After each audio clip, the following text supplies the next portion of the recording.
The crab walk is a really fun drill you can do in the 6 to 9-year-old age group. It's a fantastic way to get kids moving as well as increase systemic strength, focusing mainly on the muscles around the shoulder girdle and the hips.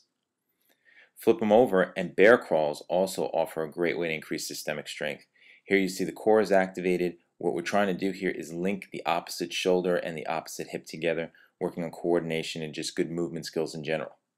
The scramble to balance and reach offers young athletes a chance to pop up and use their strength to get up into a position, balance, and then exercise good squatting mechanics by driving the hip back and reaching across their body to touch just outside the opposite knee. Moving into the 10 to 13-year-old age range, we start with a dolphin plank. Here the athlete gets into a good neutral spine position and then pushes back, attempting to get the heels as close to the ground as possible while getting a stretch through the calves, hamstrings, glutes, and lower back while keeping the core and upper back activated. Next up is a drill called hip circles. Here the athlete assumes an all-fours position and then begins by keeping the lower back still, bringing the leg up and out to the side, and then kicking back to get some good glute activation.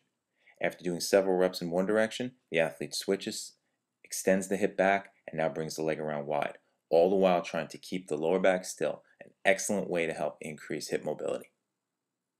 Next up is a drill called T-rotations. Here we're in a push-up hold position, but not doing an actual push-up, just teaching them to hold that neutral spine while in push-up. Then from there, we're rotating using the core, rolling onto the outsides of the feet, and teaching them to keep the shoulders packed tightly in that upright position so the arms form a vertical line down through the ground. And of course, you always want to ingrain good squatting mechanics in an athlete. The 3 big cues here to remember: hips back, chest up, and weight on the back and outside portions of the feet.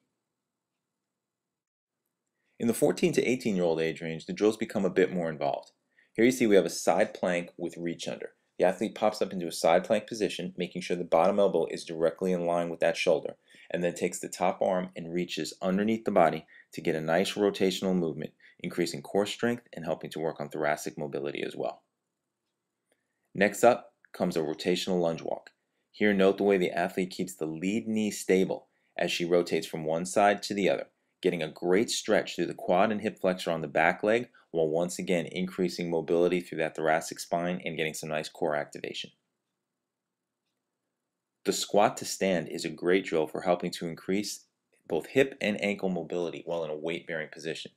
Here the athlete begins by grabbing onto the insteps and then with the legs straight, drops the hips down and brings the chest up forward.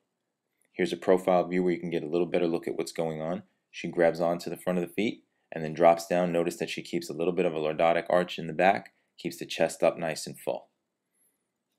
And finally, the wall slide is an excellent way to increase range of motion in the entire shoulder girdle and helps strengthen the muscles in the middle upper back that tend to be weak.